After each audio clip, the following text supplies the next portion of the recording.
So I want to begin with a question. Do any of you know about a scholar from the Indian subcontinent whose efforts in renewing Islam is still being felt today? You guys know who it is? Allah ikramak. May Allah bless you. Shah Waliullah Dehlawi. Maybe some of you have heard of him, some of you may not have heard of him. But today, just in a quick 10 minutes, we're going to go over his amazing contribution to the revival of Islam in the 18th century. And he was born, rahimallah, in the year 1703 of the Christian era in India, in the Indian subcontinent. And his grandfather was a general in the Mughal dynasty. You've heard of the Mughals, they built the Taj Mahal. And so his grandfather was part of the government, but his father was a great Islamic scholar. And his father actually compiled what they call the Fatawa al-Hindiya. If anybody studied the Hanafi fiqh, there's a compilation of fatwa of the scholars of India. It's called Fatawa al-Hindiya or Fatawa al-Alamgiriya. And this was actually commissioned by the Shah, the ruler, Aurangzeb. If you heard of Aurangzeb, he was a very righteous ruler. And he commissioned this compilation of fatwa. That was done by the father of Shah Waliullah Dehlawi. And his father also started a school in New Delhi called the Rahimiyya Madrasa. And so that school is where Shah Waliullah grew up learning Islam. He memorized the Qur'an. And by I think the age of 10 or 12, he memorized the Qur'an. At the age of 15, he became the principal of the school. He took over for his father. MashaAllah, our young brother here is only 16 or 17. Around that age, he became the principal of the entire school in one of the major schools in Delhi, in India. And so he began teaching, and at the age of 26, he underwent a journey that changed his whole method of teaching. He went to Hajj. And during the Hajj, he met many ulama, and he learned so much, he decided to stay the next year and do another Hajj. And during that time on the Hajj, he met a person named Abu Tahir al-Qurani. This person would have a major impact on Shah Waliullah Dehlawi. So Abu Tahir al-Qurani introduced him to the teaching of the ulama from Arabia, and he became so knowledgeable of the 6 famous books of Hadith at this time. Now in the 18th century, the knowledge of Hadith almost was abandoned. And in India and even in Arabia, very few people were learning Hadith. So during that time, he learned the 6 books of Hadith that we famous, and in addition, the 7th is called the Muwatta of Imam Malik. And he became so fascinated by this knowledge, and he even heard about other scholars like Ibn Taymiyyah and Shafi'i school. And he grew up in a Hanafi school. So when he came back to India, he had a whole changed outlook, and he began to teach Hadith in India. And what is amazing is that all of the ulama today in India, if you look at their chain, it all goes back to Shah Waliullah Dehlawi. But not only that, my beloved brothers and sisters, I studied in Damascus. My Sheikh Naim Ar-Raqsusi, his chain goes back to Shah Waliullah Dehlawi. Like, how does that happen? He's in Damascus. He went to Medina, and in Medina there was an Indian scholar whose name is Habibullah al-Madahiri al-Madani. And so the Syrian sheikh, he took the hadith from the Indian scholar, and the Indian scholar goes to Sheikh Kandahlawi. Sheikh Kandahlawi goes back to Shah Waliullah Dehlawi, and Shah Waliullah Dehlawi goes back to Ibn Hajar Asqalani, the great scholar of Egypt, back to the Prophet ﷺ. So during those 2 centuries, almost like the dark ages of Islam, 18th, 19th century, India preserved the knowledge of Hadith. And you might have heard of Sheikh Abdulaziz Turaifi. He's one of the great imams from Haram, from Mecca, Medina. He's in prison, may Allah free him. He went to India, and he also takes his Hadith back to Shah Waliullah Dehlawi. So this Mujaddid, he brought back the knowledge of Hadith. And he had such an impact that today every group of Muslims in India, they trace back to him. the Deobandis, the Barelvis, whatever, Ahl al-Hadith,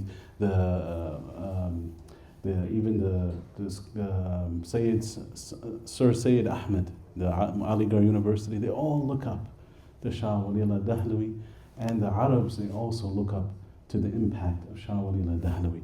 Now quickly, what were his major tajdeed? What did he do? So number one, amazing, he came back and tried to unite the Muslims of the different madhahib. Because at that time, each madhab, they were very strict and very, they wouldn't pray behind each other. If you go to the Kaaba itself, they had 4 imams of the Kaaba itself, on each side for each madhab. In the Umayyad Mosque in Damascus, there's a mihrab for each madhab. He saw this and he said, we have to come together. The Sharia has greater purposes and intents. It's not this technical jargon, it has a greater purpose. So the greatest purpose is to unite us in the obedience of Allah. So that was one of the things he tried to do in India, is to bring all of the Muslims together. Number 2, he revived, or he introduced the science of Hadith to the Darsi Nizamiya. There's a Dars Nizamiya that was started in Hyderabad and then it spread all over India. So they didn't study Hadith. And actually almost the whole world, nobody would study the chains of Hadith. So he introduced the 6 books into the Darsi Nizamiya along with Muwatta Imam Malik. And now today, if you see any of our Imams, mashallah, that studied in the schools at Deoband, they all have to read all 6 books. Till this day, they're learning and memorizing the Hadith. A third thing that he did is he wrote a book called Hujjatullah al-Baligha. And this book is such an amazing work. I just read a summary of it today and I'm just blown away. But what he did is he did a number of major important things. He reconciled between rational thinking and revelation. So he said, you can use your science to bring you what he called, use empirical knowledge, which is like experimentation. It will bring you to rational knowledge. So you use experiments and you realize 1 + 1 = 2, A + B = C, and then that will give you like rational proofs. And then the rational proofs will lead you to believe there must be a creator.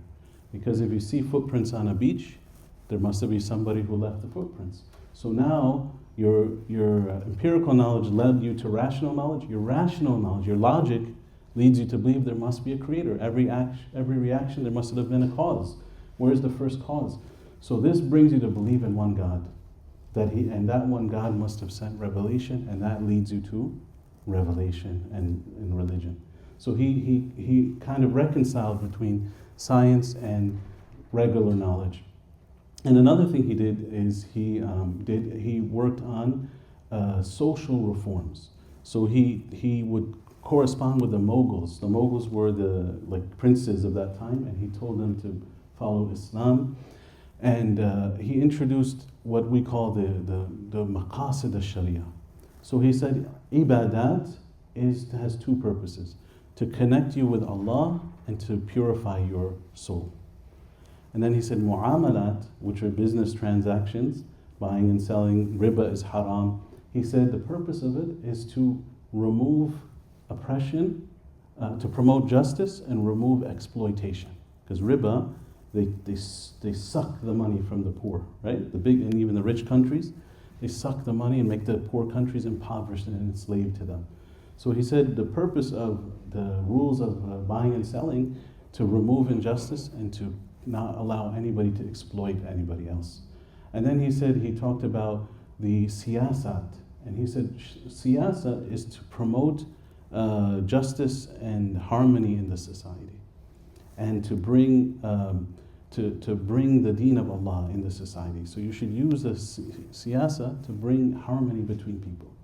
And so he had these brilliant ideas. One other thing he did, third reform that he did, is he brought together the Sufi and you could say Salafi or the Shariah. So he said you have to balance both. You can't have tasawwuf without hadith. He said you have to learn hadith. He said you have to connect everything to the Prophet sallallahu alaihi wasallam. So this was a reform he did. As you know, in India, you have many different kinds of, everywhere in the world, you have people who go to graves without knowledge, without hadith. They just, have this, worship without ilm. So he said you have to have Shariah knowledge and you have to have purification of the heart. Both of them have to work together. When you learn and then you practice that knowledge, then you will come close to Allah subhanahu wa ta'ala. But you have to have both. So this really had a big impact on the people in India. And out of Shah Waliullah's work, many different movements came about in India trying to revive Islam. The British, as you know, they tried to destroy Islam, but because of the work of Shah Waliullah, he saw what was happening with the British. The Muslims fought against the British, and so he also had an impact on the Muslims fighting off the British and freeing themselves from the colonialization. So in the end, Shah Waliullah is loved by all kinds of people. You can see what they call Barelvi, they love Shah Waliullah Dehlawi. The Diomandi, another kind, they love Shah Waliullah Dehlawi. The Salafi Ahl al-Hadith, they love Shah Waliullah Dehlawi. In fact, Shah Waliullah defended Ibn Taymiyyah, even though he's Hanafi, but actually he didn't like it that people are too rigid. So he said he loved Ibn Taymiyyah rahimahullah and he defended him. And Shaykh al-Albani actually praised Shah Waliullah Dehlawi. And almost all of us today are students of Shah Waliullah Dehlawi. So may Allah have mercy on him. May Allah accept his effort to revive Islam. May Allah let us to follow in the footsteps of these great mujaddideen, these great scholars, and have mercy upon them for all the efforts they made for the Ummah of Islam. Wa jazakumullah khair. Any questions? Oh, one last thing. Shah Waliullah in his book, sometimes people criticize his reasoning. So he said that the moon didn't physically split apart. One shaqqa al-qamar.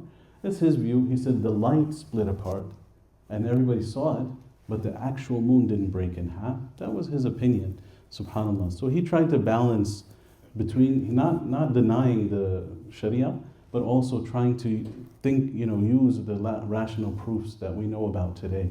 So that was his opinion. Some people will disagree with him, but that was one of his views.